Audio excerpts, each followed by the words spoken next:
Olá, tudo bem com vocês? Tudo jóia? Quem está falando é o professor Claudinei. É um grande prazer estar aqui com vocês para falarmos da matéria de Física do primeiro ano do Plano de Estudo Doutorado. Vamos trabalhar a matéria da semana 3 do volume 5. Então, a matéria da semana 3 do volume 5 do primeiro ano do Plano de Estudo Doutorado, ele fala de gravitação e dá uma introdução ao sistema geocêntrico e o sistema heliocêntrico. O geocentrismo, ele falava que a Terra era o centro do universo e todos os planetas, juntamente com o Sol, giravam em torno da Terra. Enquanto o heliocentrismo, ele falava que o Sol é o centro do universo e a Terra e os outros planetas giravam em torno do Sol, em trajetórias circulares. Alguns filósofos defendiam o geocentrismo e outros o heliocentrismo. Temos o Platão, na Grécia Antiga, tinha muita ideia do geocentrismo e alguns tinham a ideia do heliocentrismo. Tinha também o Aristóteles. Então, vamos falar a ideia de cada um relacionado ao geocentrismo e ao heliocentrismo. Primeiramente, Platão. Ele via a Terra como a região mais indigna do universo, devendo, por esta razão, ocupar posição inferior à dos demais astros.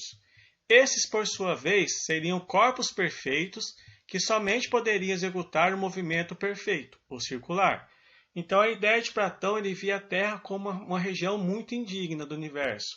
E os outros corpos, outros planetas, assim como o Sol, ele via esses corpos como sendo perfeitos. E eles poderiam executar o movimento circular em torno da Terra. Em relação a isso, também tem a ideia de Pitágoras. Ele falava que a Terra é esférica e encontra-se no meio do universo.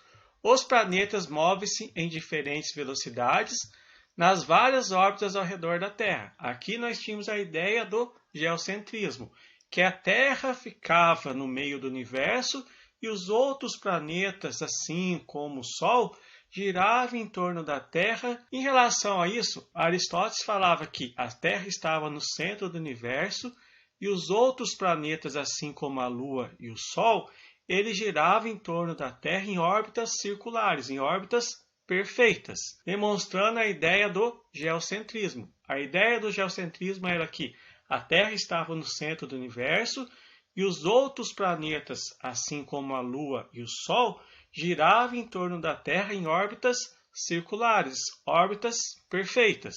Tinha algumas incoerências em relação a essas órbitas. Por exemplo, Marte. Marte, algumas vezes, quando ele olhava no céu, ele estava na frente, outras vezes ele estava atrás. Então, como o geocentrismo falava que tinha órbitas circulares perfeitas, como que eles poderiam explicar o geocentrismo dessa maneira? Se em alguma época do ano Marte estava para frente, em outra época ele estava para trás. Por que tinha essa diferença nas órbitas? Em relação a isso, eles desenvolveram o epiciclos, que na qual a Terra era o centro do universo e os outros planetas giravam em torno da Terra. Só que Marte, Vênus, alguns planetas, todos os planetas, eles giravam em órbitas circulares em torno de um ponto e, ao mesmo tempo, giravam em torno da Terra em órbitas circulares. Copérnico ele desenvolveu uma ideia falando do heliocentrismo. O que ele falava? Ele falava que os planetas giravam em órbitas circulares em torno do Sol. E não era mais a Terra que era o centro do universo, e sim o Sol que estava no centro do universo. Diferente do modelo geocêntrico, o modelo geocêntrico fala que a Terra estava no centro do universo, o modelo heliocêntrico fala que o Sol é o centro do universo e os outros planetas giram em torno do Sol, em órbitas circulares.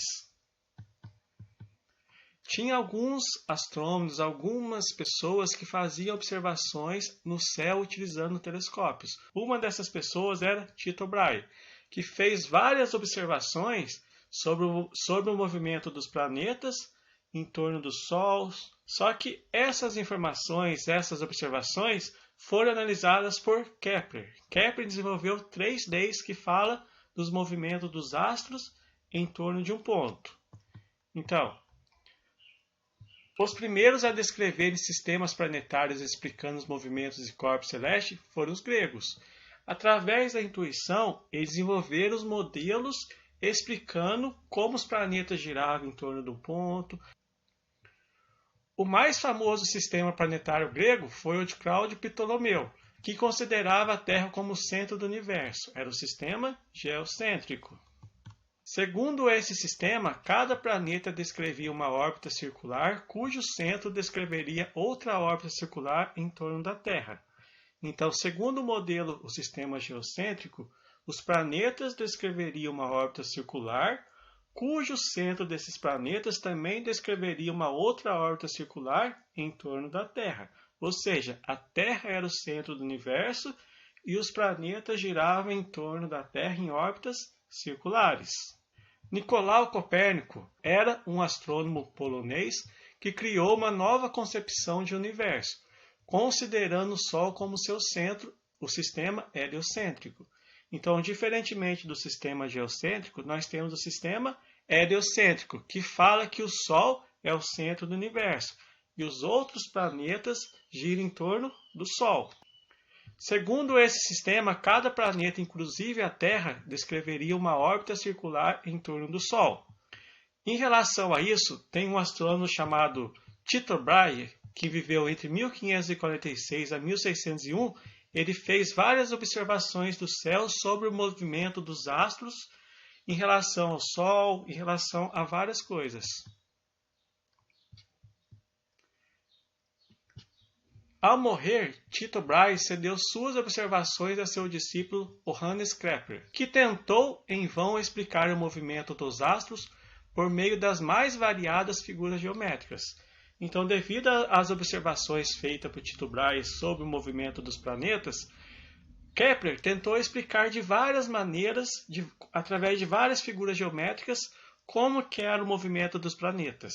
Então, baseado no heliocentrismo, ou seja, que o Sol está no centro do universo, e devido à sua intuição e após inúmeras tentativas, ele chegou à conclusão de que os planetas seguiam uma órbita elíptica e não uma órbita circular em torno do Sol, e após anos de estudo, ele iniciou 3 leis.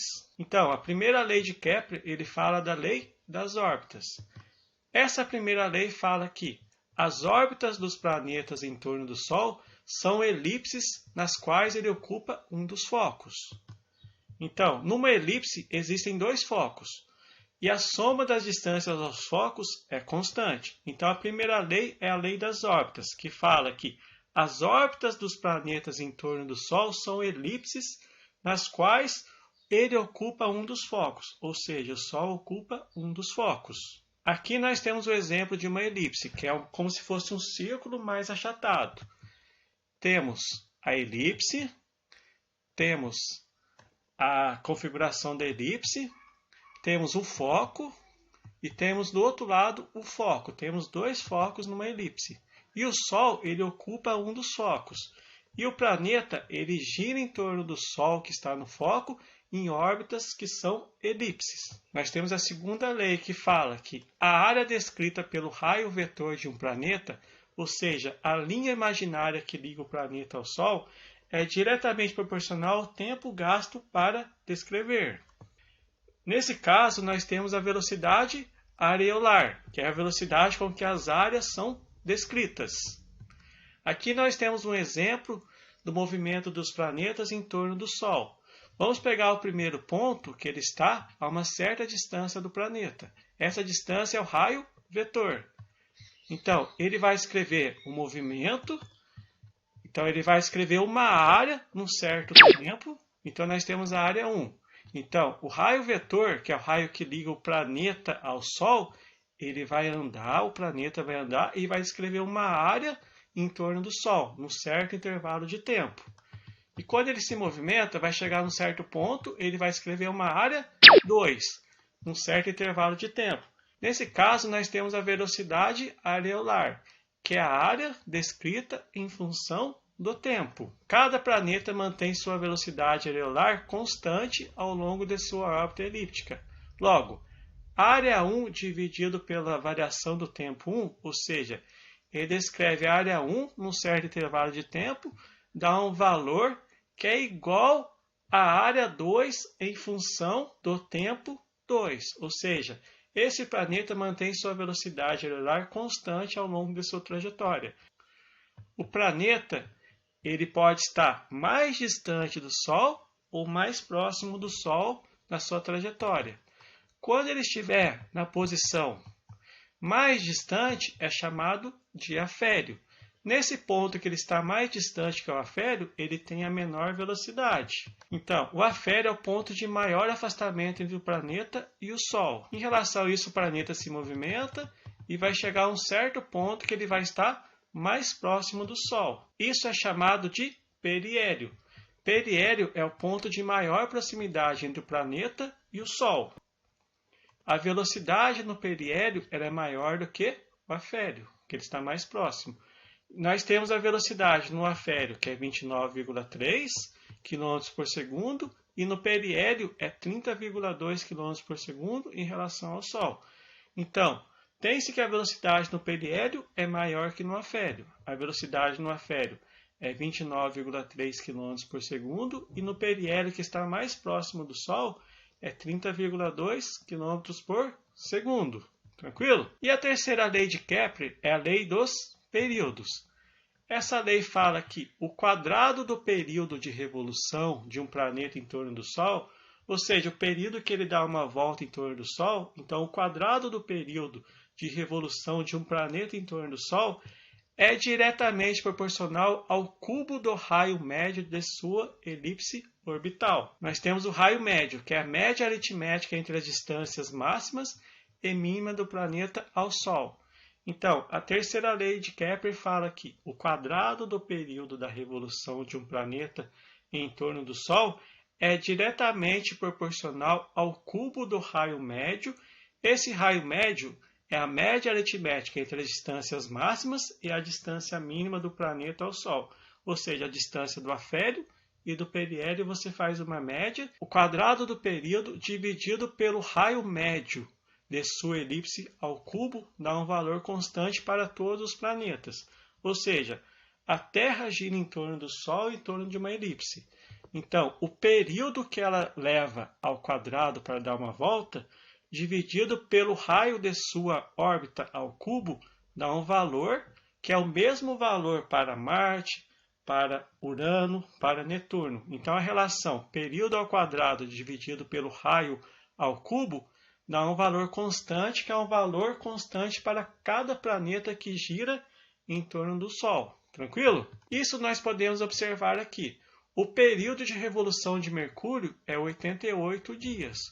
O raio médio da órbita desse planeta em torno do Sol é 5,8 vezes 10 à sétima.